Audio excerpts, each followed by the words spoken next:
Empowerment is a pretty heavy-duty word to begin with. And when you combine it with women's, the first question I ask is why? But to me, women's empowerment is being able to have the confidence and the support structures in place to be able to make things happen. When I look at women's empowerment in the United States, I see a generational change. If I look back to my grandmother, she knew she'd be a housewife, and that's what she did. My mother, when she was educated, she could be a nun or a housewife or a teacher. That was about it. And then when my generation came, I was at the first wave. So the picture got bigger, but it was still constrained. It was still, you're going to get married, you're going to have children, and you might have a job. I think that's different for today's generation. I think being able to have choice is another option. That's another thing you need for empowerment. And I don't think we're there yet. Champlain has been wonderful for me. I've been here for 16 years. And I think the first time I felt empowered at Champlain was actually in my job interview process with former President Roger Perry. And Roger said to me, he was trying to talk me into leaving my business and coming to be a program director and professor here. And he said, imagine what you could do if you had the power of the university behind you, or the college behind you. And I took him at his word. So that was the first time, I wasn't even employed yet, and I felt empowered by the college. That empowerment is also that at Champlain we've been able to talk across. There's a hierarchy, but it's not, you could talk across the hierarchy. The students are important input, the administration is, all the various departments. That's really empowering, so that's another piece of empowerment. The degrees I created here, I don't think you could make happen anyplace else. And then the fact that I'm a woman doing this in an industry that's male-led, where the average, it's like 90, if I look at the game industry, 90% male and 10% female, and that a woman started one of the top programs in the United States at this college.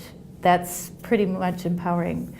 But I think when I go down to a personal level, I think that would be this last fall in 2014 when we were asked to return to El Salvador by the citizens of Sonsonate, El Salvador, which has the highest murder rate in El Salvador. And El Salvador has the highest per capita murder rate of women in the world. Daily, 1 out of 3 teenage girls is abused. So we were asked to return, but we didn't have funds to do it. And our students raised $20,000 to get there. That's a different kind of empowerment, but they felt empowered by the college, by the experience, and they got us there. And the community there just is so appreciative because we're going there to help them solve a really hard problem. And while we were there, we recognized that some of the teens in the afternoon were part of a gang and very challenging to work with.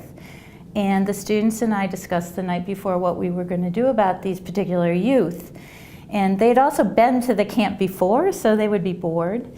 And we decided we'd go to the community and ask them. And working with the community, we came to the conclusion that we would talk to the boys.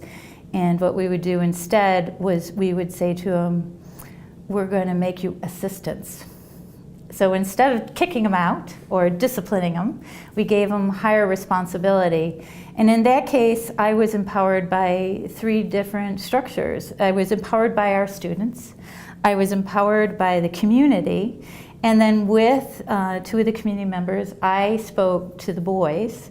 And the boys were empowered to be good. So that, I think when you look at empowerment and when you look at women's empowerment, you have to look at it as a whole. And it's not just one person trying to do something, it's a group. And how do we do it together? How do we raise the platform? Because in the end, it supports us all. In my life, I think I'd have to start with my parents. They always believed in me. I lost them last year, and I honestly felt disempowered. I was like, well, how do I move forward without them? But I am. And my daughter, I mean, the birth of my daughter changed everything for me. Having her in my life and saying, I got to make this world a place where she's good and comfortable and can succeed was a big piece. My husband is definitely very empowering. He says to me, I love strong women, and I go, I'm glad she got one. And then I have this incredible team at the EMC and in the MFA faculty. The college across the board is empowering. I've always loved working with the staff at Champlain. I'm a faculty member, but the staff I've always felt create a community here. And then my colleagues on the faculty. So that pretty much sums up who empowers me. Oh, I forgot the most important part, the students. Because I only get smarter, and I can only do what I can do because of the students.